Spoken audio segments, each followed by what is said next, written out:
श्रीपादराजं शरणं प्रपद्ये श्रीपादराजं शरणं प्रपद्ये श्रीपादराजं शरणं प्रपद्ये। श्रीपाद श्रीवल्लभ चरित्रामृत अध्याय 20 पुढे चालू।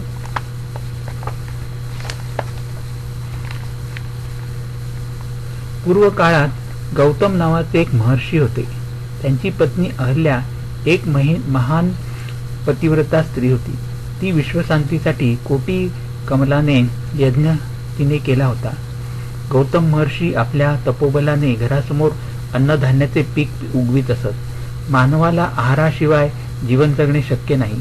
महर्षी गोधनाची सुद्धा वृद्धी करीत, तसेच गो अमृतासारख्या पदार्थांची निर्मिती करीत। श्रीपाद प्रभू पुढे म्हणाले, यज्ञयाग न केल्यास विश्वनियंता देवता आणि मानव यांच्या परस्पर सहकार्याने चालणारे जीवन निरर्थक होऊन धर्माला ग्लानी येते। माया निवारण्यासाठी, गोहत्येचे पातक निवारण्यासाठी गोदावरी नदी गौतम ऋषींच्या सहाय्याने अवतरित झाली। त्यांच्या या महान कार्यासाठी सारा जनसमुदाय त्यांचा अत्यंत ऋणी आहे। विश्वावधानी हा गौतम गोत्रातीलच होता, परंतु त्यांचा संबंध या गोत्रात जन्म घेण्यापुरताच होता। त्रेतायुगात पिठिकापुरम या क्षेत्रात सावित्री काटक नावाचा यज्ञ करण्यात गौतम महर्षींचा मोठा भाग होता। विश्वावधानीच्या भाग्याने त्याला पिठिकापुरम येथे जन्म मिळाला आणि अत्यंत दुर्लभ असे माझे दर्शन त्यास घडले। तो अयोग्य असला तरी माझ्या निर्व्याज प्रेम करुणेने त्यास सद्गती मिळाली। ही सद्गती श्री दत्तात्रय प्रभूंच्या कृपाप्रसादानेच प्राप्त झाली होती।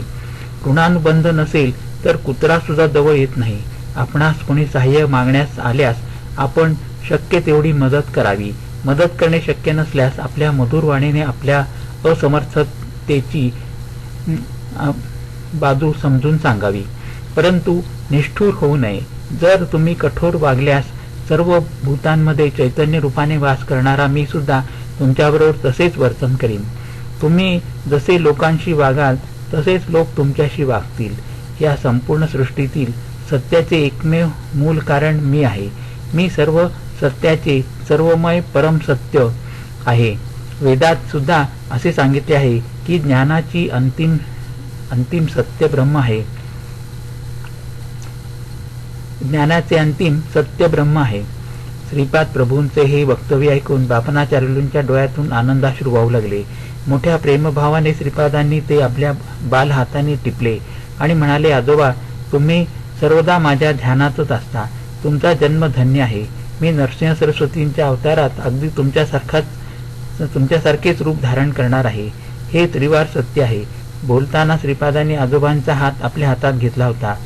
यावेळी बापनाचार्युलू म्हणाले, श्रीपादा, माझ्या मनात कित्येक दिवसापासून एक शंका आहे, विचारू का? त्या क्षणी श्रीपाद चिरहास्य करून म्हणाले, माझ्याकडे काय शंका आहे? मी 10 वर्षाचा बालक तुमच्या शंकेचे समाधान कसे करू शकेन? प्रयत्न करून पाहिल। यावर बापनाचार्यूंनी प्रश्न विचारण्यास आरंभ केला। ते म्हणाले, सृष्टी, स्थिती आणि लय यांचे कर्ते ब्रह्मा, विष्णू आणि महेश आहेत ना? श्रीपाद म्हणाले, हो, यात शंकाच नाही। त्यांच्या स्त्री शक्ती स्वरूपात सरस्वती, लक्ष्मी आणि पार्वती आहेत ना? यावर श्रीपादांनी होकारार्थी मान हलविली। या त्रिमूर्तींना आणि त्यांच्या 3 शक्तींना निर्माण करणारी आदी पराशक्ती आहे ना? श्रीपाद म्हणाले, हो। यावर बापनाचार्य म्हणाले, तर त्यांच्यासमोर तू कोण आहेस? तू नेहमी माझ्या बांधवांना सांगतोस की मी वासवी कन्या सांगतोस, ती वासवी कन्या कोण? तुम्ही दोघे भाऊ बहीण आहात, तर याला काही शास्त्राधार आहे काय?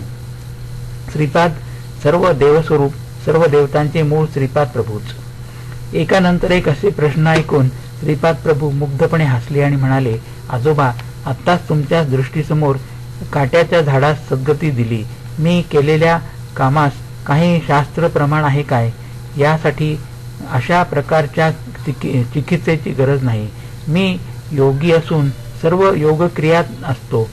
यामुळे कोणत्याही भूमिकेत मी समरस होतो। सृष्टी ही माझी मायाच आहे, तिलाच आपण सृष्टी मानतो। संपूर्ण सृष्टीत एकच भगवत चैतन्य भरून राहिले आहे। ते विविध स्थितीत आणि विविध अवस्थेमध्ये परिणामाला वशीभूत होऊन राहिले आहे. या परिणाम चक्राला कालाचा आधार आहे. कालाचे ज्ञान प्राप्त होत असल्याने परिणाम चक्र अनुभवास येते. या कालाची गणना आकाशातील सूर्य, चंद्र, तारे व ग्रह यांच्या गतिमानाने कळते. अत्री महर्षींना त्रिकालाचे आणि 3 अवस्थांचे ज्ञान होते. या सृष्टीतील एक महान पतिव्रता म्हणून अनुसया माता प्रसिद्धी पावली.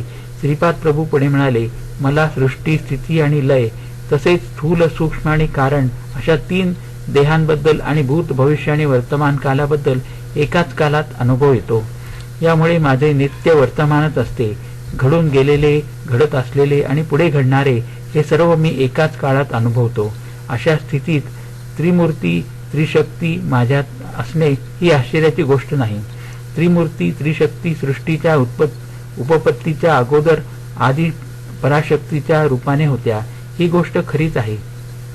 मी आणि आदी पराशक्ती दोघे अभिन्न स्वरूप आहोत. यातील एक सूक्ष्म अंश असल्याने समस्त सृष्टीतील मातृ गर्भात एक महासंकल्प आदी पराशक्ती रूपाने विलसत असतो. तेच ब्रह्मयोनी स्वरूप आहे. त्यातूनच त्रिमूर्ती, त्रिशक्तींचा आविर्भाव झाला. त्या आदी पराशक्तीस निर्माण करण्याचा संकल्प असो किंवा सृष्टी रचनेचा संकल्प असो, तो कसा संभव आहे याची प्रबोधन शक्ती मीच आहे. यामुळे महासंकल्प स्वरूप मीच आहे.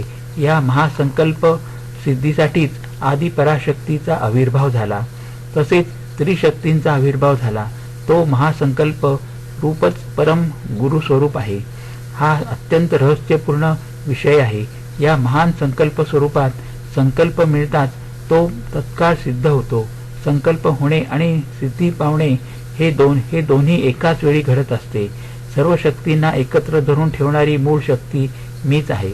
सृष्टीतील माता शिशु संबंध, पिता पुत्र संबंध, पती पत्नी संबंध, भाऊ बहीण संबंध हे अनिवार्य संबंध आहेत. या पवित्र संबंधांना आदर्श स्वरूप म्हणून देवी देवता पृथ्वीवर अवतरित होतात. जीव म्हणजे मायेची शक्ती. मी मायेच्या आतीत असलेली महाशक्ती आहे. मायाशक्ती असो अथवा महाशक्ती असो, ती योगशक्तीमुळेच फलद्रूप होत असते. जी महाशक्ती स्त्री स्वरूपात वासवी कन्याका म्हणून ओळखली जाते, तीच महाशक्ती पुरुष स्वरूपात श्रीपाद श्रीवल्लभांच्या रूपात अवतरली आहे. या दोन्ही शक्तींचा आविर्भाव सुद्धा महासंकल्पाला अनुसरूनच आहे. आदी पराशक्तीची अथवा मूळ दत्त स्वरूपाची आराधना केली असता त्रिमूर्ती आणि त्रिशक्ती अंतर्लीन होतात. या दैवी संबंधांना आणि त्यांच्या तत्वांना त्या स्थितीतील अनुभूती केवळ साधना संपन्न जीवांना अवगत होते. श्रीपाद प्रभूंची आराधना करणाऱ्या साधकांच्या पापांचे निवारण. मृगाजवळ जाऊन त्याला संस्कृत व्याकरणाचा बोध करणे निरर्थक असते. संस्कृत शिकून त्या नीच योनीतून मुक्तता मिळवायची असल्यास मानव जन्मातील मिळणारी समर्थता असणाऱ्या व्यक्तीकडून व्याकरण शिकले पाहिजे. माझा प्रत्येक जीवाशी अंतर्गत संबंध असल्याने मी जीवाचे संस्कार आणि मलिनता स्वीकारतो. प्रतिदिन केलेल्या स्नान, संध्या, जप आदीमुळे जीवाची मलिनता मी दग्ध करून त्याला त्या परिणामापासून मुक्त करतो. वास्तविक पाहता माझी पूजा करण्याची आवश्यकता नाही. माझी आराधना करणाऱ्या भक्तांचे पाप संस्कार मी आकर्षित करून घेतो. भक्तांनी आपापल्या कुलदेवतांची पूजा केल्यास ती माझ्या स्वरूपाची स्थूल पूजा होईल. ती पूजा केल्याने मिळणारे महाफळ माझी आराधना करणाऱ्या भक्तांना मी अर्पण करतो. तुम्ही कर्म न केल्यास तुम्हाला फळ मिळणे शक्य नाही. म्हणून मी तपश्चर्या आणि महापुण्य कर्मांचे आचरण करतो. मी अनंत चैतन्य असल्याने उत्तम कर्म करणाऱ्या साधकांना त्यांच्या योग्यतेनुसार कर्माचे फळ तत्काळ मिळवून देतो. माझे आदी गुरुस्वरूप आहे. माता, पिता, धन, दौलत याचे हक्कदार मुले असतात. त्याचप्रमाणे गुरूंच्या तपोशक्तीचे त्यांचे शिष्य वारसदार असतात. भगवान कृष्णांनी गीतेत सुद्धा सांगितले आहे ना की मानवाला कर्म करणे अनिवार्य आहे. माझ्या तपाराधनेला समाप्ती नाही. श्री दत्तात्रेयांच्या प्रमाणेच मी सुद्धा सुलभ प्राप्त दैवत आहे. इतर देव देवता भक्तांनी केलेल्या तपश्चर्येवर संतुष्ट होऊन त्यांना वर प्रदान करतात. गुरुस्वरूप असलेले श्री दत्तात्रेय त्यांच्या शिष्यांच्या वर प्राप्त करण्याच्या मार्गातील अडचणी आणि दुष्ट शक्तींना आपल्या तपोबलाने दूर करतात. ते अनुग्रह करणारे परम कारुण्यमूर्ती स्वरूप आहेत. आजोबा मला स्मरण करताच प्रसन्न होणारे दैवत असे म्हणतात. सर्वांचे मूळ असलेले गुरुरूप मीच आहे. हे महान करुणेने अवतरित झालेले परम गुरुतत्व स्वरूप असल्याने या अवताराला समाप्ती नाही. माझ्या भक्तांच्या हाकेला मी तत्काळ साथ देतो. माझ्या भक्तांची हाक केव्हा येते याची मी वाटच पाहत असतो. साधकांनी माझ्याकडे एक पाऊल टाकले तर मी त्यांच्याकडे 100 पावले चालून जातो. आपल्या डोळ्यांच्या पापण्या ज्याप्रमाणे डोळ्यांची काळजी घेतात त्याप्रमाणे मी माझ्या भक्तांची काळजी घेऊन त्यांना त्यांच्या संकटातून अडचणीतून सोडवितो. ही माझी सहज प्रवृत्ती आहे. श्रीपाद प्रभूंच्या या वक्तव्यानंतर मी त्यांना प्रश्न केला, हे महागुरू, मी सोमलता आणि सोमयाग यागाबद्दल अनेकांकडून ऐकले आहे. कृपा करून याबद्दल विवरण करून सांगावे. यावर श्रीपाद प्रभू म्हणाले, सोमलता ही संजीवनी वनस्पती आहे असे म्हणतात. तुला ती पाहायची आहे काय? मी होकारार्थी मान हलवली. तत्काळ श्रीपाद प्रभूंच्या हातात संजीवनी वेल प्रकट झाली. त्यांनी ती मला मोठ्या सन्मानाने दिली. तो त्यांचा दिव्य प्रसाद माझ्या पूजा मंदिरात जपून ठेवला आहे. श्रीपाद प्रभू पुढे म्हणाले, ही संजीवनी वनस्पती हिमालयातील पर्वत श्रेणीत, काश्मीरमधील मानस सरोवराजवळ, सिंधू नदीच्या उगमस्थानाजवळ, मल्लिकार्जुन प्रभूंची नित्य निवास असलेल्या श्रीशैल पर्वतावर, सह्याद्री, महेंद्र, देवगिरी, विंध्य पर्वत श्रेणी, बद्री अरण्य प्रांतात मिळते. या मुळीच्या प्रभावाने लक्ष्मणाची मूर्छा दूर झाली होती. या वनस्पतीच्या सेवनाने अनेक असाध्य रोग बरे होतात. लेपाने आकाशगमन सिद्धी होते. या लेपाने आकाशगमन सिद्धी प्राप्त झाल्यासारखे वाटते. सेवनाने हाडांना बळकटी येते, नेत्रकांती वाढते, श्रवणशक्ती सुधारते. या मुळीच्या प्रभावाने अग्निभय, जलभय आणि विषभय दूर होते. या मूलिकेमुळे अष्टसिद्धी प्राप्त होतात. या संजीवनीच्या झाडाला शुक्ल पक्षाच्या सुरुवातीपासून रोज एक पान येऊन पौर्णिमेपर्यंत 15 पाने येतात. कृष्ण पक्षाची सुरुवात होतात प्रत्येक दिवशी एक पान गळून पडते आणि अमावस्येला झाड वाळून जाते. या वाळलेल्या झाडाची एक फांदी रात्री पाण्यात भिजवून ठेवल्यास त्याच्यातून प्रकाश बाहेर पडतो. सह्याद्री पर्वतश्रेणीत भीमाशंकर पर्वताजवळ क्रूर मृग या संजीवनी मुळीचे रक्षण करतात. अमावस्येच्या रात्री सुद्धा दिव्य कांतीने चमकणारी संजीवनी मुळी शोधणे सोपे होते. श्रीपाद प्रभू पुढे म्हणाले, हे गुरुचरणा, याप्रमाणे 24 प्रकारच्या दिव्य औषधी मुळी आहेत. या सर्व अत्यंत पवित्र आहेत. यांचा आश्रय देवता शक्ती घेतात. पवित्र अशा वेदमंत्रांचा उच्चार करीत अत्यंत विनम्र भावाने या मुळी तोडल्या पाहिजेत. त्या 24 औषधी मूलिका अशा प्रकारे आहेत: सोम, महासोम, चंद्र, अंशुमान, मंजुवान, रजित प्रभू, दुर्वा, कनियान, श्वेतान, कनकप्रभा, प्रतानवान, लाले व्रत, करदीर, अंशवान, स्वयंप्रभा, रुद्राक्ष, गायत्री, एष्टम, पावत, जगत, शाकर, अनिष्टम, रैक्त, त्रिपाद गायत्री. मी श्रीपादांचा निरोप घेऊन पीठिकापुरमहून निघालो. मी शंकर भट्टाला हा वृत्तांत विवरण करून सांगितला. महागुरूंचा मानस संचार पूर्ण झाला होता आणि त्यांच्या दर्शनास येण्याची आज्ञा झाली. मी श्रीपाद प्रभूंच्या दर्शनाने धन्य झालो. मला त्यांच्या दिव्य हस्तांनी फळाचा प्रसाद मिळाला. श्रीपाद प्रभू मला म्हणाले, कृष्णा नदी ओलांडून मांचाल ग्रामात जा. या गावाची ग्रामदेवता तुम्हाला आशीर्वाद देईल. तिचा आशीर्वाद घेऊन तुम्ही पुन्हा कुरगड्डीस या. तुम्ही माझ्याजवळ असा किंवा दूर असा, माझे तुमच्याकडे सदैव लक्ष असते. हे ध्यानात असू द्या. भविष्यात हे मांचाल ग्राम विश्वविख्यात होईल. एका महान पुरुषाच्या जीवन समाधीमुळे हे गाव प्रसिद्ध होईल. या महापुरुषाच्या लीला अद्भुत असतील. पीठिकापुरम स्थूल दृष्टीने पाहिल्यास एक आहे आणि सूक्ष्म दृष्टीने पाहिल्यास वेगळे आहे.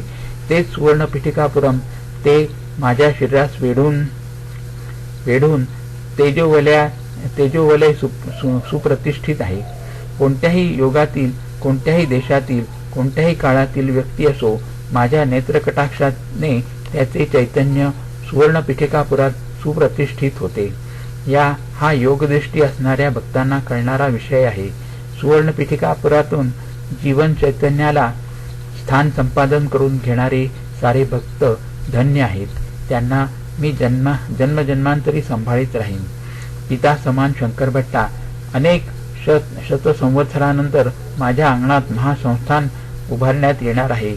ते माझ्या आजोबांच्या घरी जेथे माझा जन्म झाला तेथे त्या ठिकाणी औदुंबर वृक्षाच्या छायेत असेल. माझा पुढचा अवतार श्री नरसिंह सरस्वती या नावाने होणार आहे.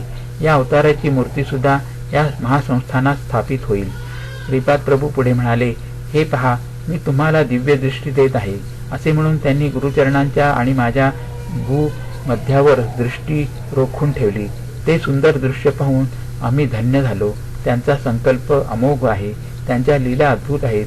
आम्ही पुढे जाण्यास निघालो तेव्हा श्रीपाद प्रभू म्हणाले, वशिष्ठ ऋषींचा अंश असलेला एक भक्त माझ्या संस्थानात पुजारी म्हणून येईल. एवढे बोलून श्रीपाद प्रभूंनी आपल्या वाणीला विराम दिला. येथे अध्याय